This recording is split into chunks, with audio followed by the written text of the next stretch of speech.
Welcome to the IVF Journey with Dr. Michael Chapman, the podcast for couples who struggle with infertility and want to fulfill their dreams of becoming parents. In this podcast, you'll learn actionable strategies to deal with infertility from Dr. Michael Chapman, or Prof as he's affectionately known. Prof is the co-founder of IVF Australia and is a leading Australian infertility specialist who has helped over 3,000 couples realise their dreams of becoming parents. To access previous episodes packed with ideas, solutions and tips that actually work, head over to Dr. Chapman's IVF podcast on iTunes. You can also ask questions by contacting Dr. Chapman's rooms on 1-800-111-483 or by emailing him michael.chapman@ivf.com.au. That first cry of a baby born after the long journey of IVF remains one of the most beautiful experiences in the world. As an obstetrician and an IVF specialist, I've had the privilege of experiencing this over many thousands of times in my long career, but I still remain moved by each baby's first cry. It signifies the end of a long journey and the beginning of a new life. This is Professor Michael Chapman, co-founder of IVF Australia and host of the IVF Journey podcast. Thanks for tuning in. To access all the previous episodes, head over to my website www.theivfjourney.com and select IVF Journey podcast from the navigation menu. You'll also be able to find the various services that we provide at IVF Australia. Today we're going to talk about the medications that people take when they're going through an IVF cycle. We start with an understanding of what's required in an IVF cycle, and then we'll talk about the medications that make it happen. So in an IVF cycle, what we're trying to do is to produce multiple eggs that we can harvest and then create embryos.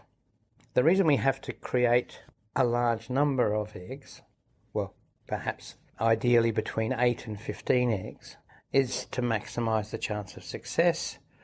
And the reason that we have to go to that number of eggs is that many of those eggs, and it's the same in nature, are probably eggs that are abnormal, immature, and won't fertilise. In nature, we produce one egg a cycle, but pregnancy doesn't occur in every one of those by any means. In fact, it's less than 1 in 6. So in IVF, our first goal of producing lots of eggs requires the use of drugs that mimic the normal hormones that a woman makes to create the one egg, but in much higher concentrations, which enables the ovary to produce multiple follicles, and in each of those follicles there's likely to be an egg. So FSH, for follicle stimulating hormone, is the hormone that nature produces, and it is around in higher concentrations in the first 5 days of the menstrual cycle. In IVF, we give injections of FSH, these days just under the skin, usually on a daily basis, and the doses that we give are multiples above that which is in the normal cycle. The various FSH preparations, certainly in Australia, are multiple.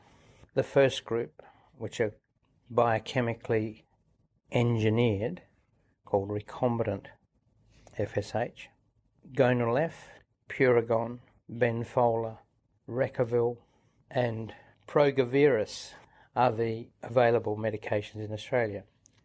2 of these are recently on the market. Recavil, another FSH type drug, it has the advantage that the dosage is worked out for individuals on the basis of their AMH level, their weight and their age. And taking all of those things into account, the dosage is supposed to more frequently produce that 8 to 15 eggs that I talked about.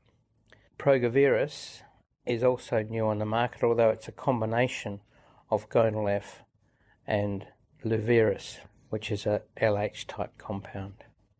it's used for women with low LH levels. There's one urinary-derived product in Australia called Menopure, and it's a combination of urinary-derived FSH. So postmenopausal women produce large levels of FSH, and the urine is collected, and then the FSH is refined from that urine, and to that sample is then added pregnancy hormone HCG. So that compound has two products in it, FSH and LH. Your specialist will decide which of these medications is their favourite.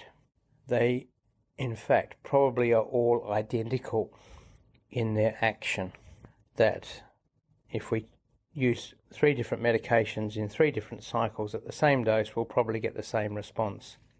So while your doctor may change medications if you're unsuccessful in a cycle in the hope of improving the situation, in fact, it's highly unlikely it's going to be any different.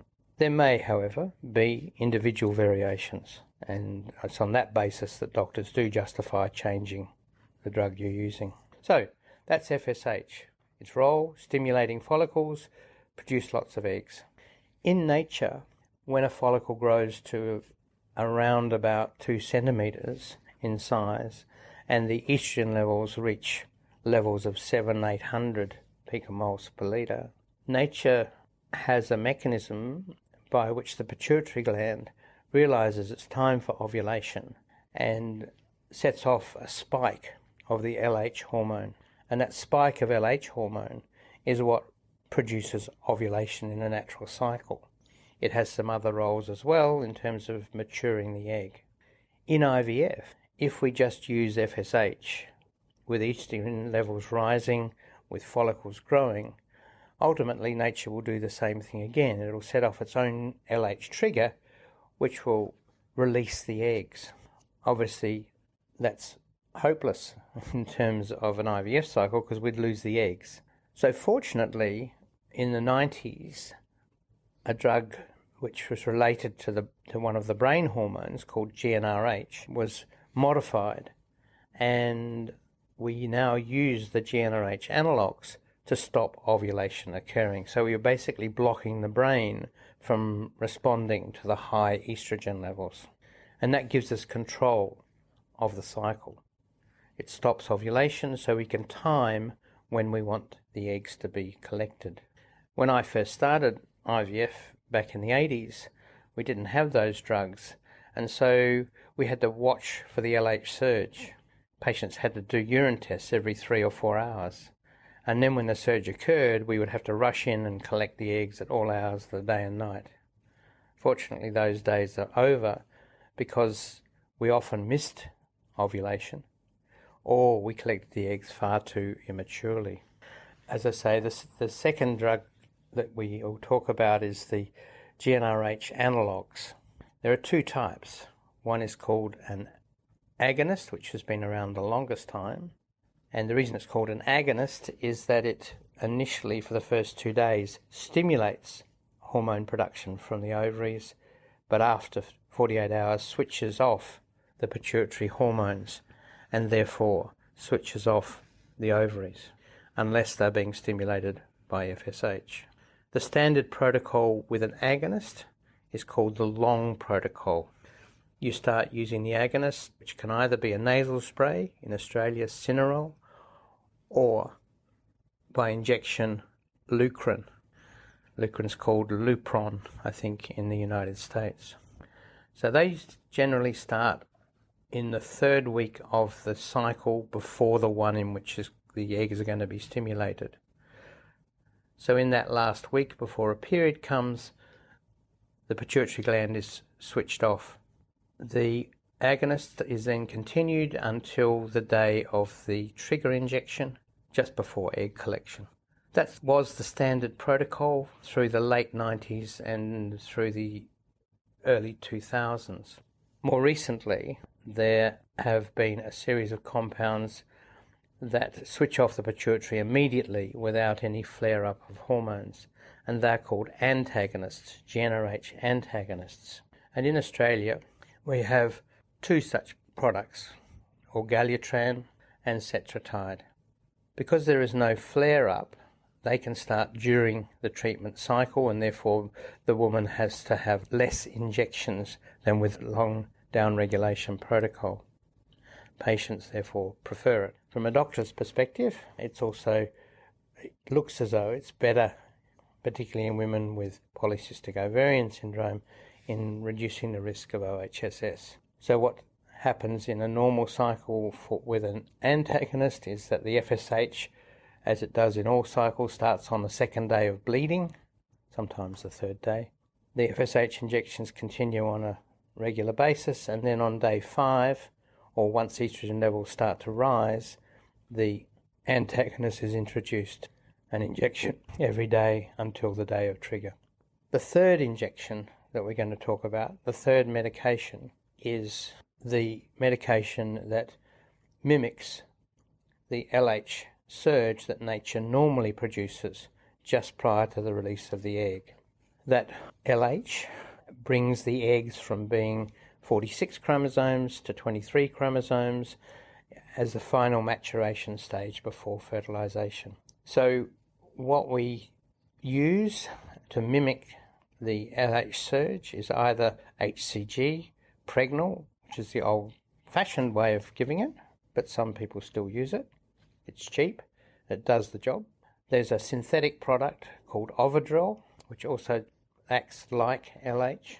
And the third approach is to actually stimulate the pituitary gland to produce LH by using an agonist trigger. That compound that I was talking about earlier, the GnRH agonist, which can stimulate the release of the LH surge.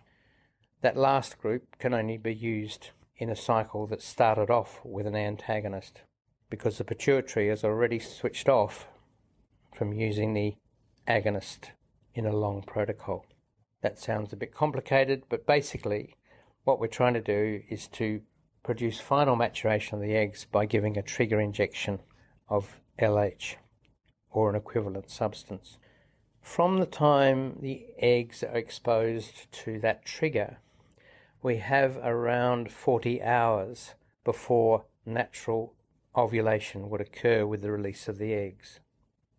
So what you'll find is that when you're given that injection, you'll be having your egg collection somewhere between 36 and 38 hours after the injection. What that means is the doctors are able to harvest the eggs directly from the follicles just before they would have been released. So they're as mature as possible, but we haven't lost them. The next lot of drugs that we use are those in the second half of the cycle. And what we know is that when we stimulate lots of follicles, the second half of the cycle can be very abnormal compared with nature. The progesterone levels and estrogen levels that are very high associated with the stimulation process and the trigger process drop dramatically, and in many women a period will come prematurely unless we stop it. And the way we stop that happening is by giving what is called luteal phase support. It's all about progesterone. So we can give progesterone directly either by using pessaries or cream or gel into the vagina. That's the traditional way of doing it. It's pretty messy, but it's essential in terms of stabilizing the lining of the womb in preparation for the implantation of an embryo. In women who only have a few follicles, one can use pregnancy hormone, Pregnal, 3 times during the 14 days after egg collection. And what's it doing? It's stimulating the ovaries to produce more progesterone. So it's another way of supporting the lining of the womb. It is, however, dangerous to use when there are lots of follicles around, and hyperstimulation can be a problem. So basically, they're the medications that you'll come across in the luteal phase. They are quinone, utrogestin, which is a tablet, progesterone pessaries, endometrin. So there's a multiple of compounds that are progesterone, their action. So we stimulate the cycle with FSH. We stop ovulation by using GnRH analogues.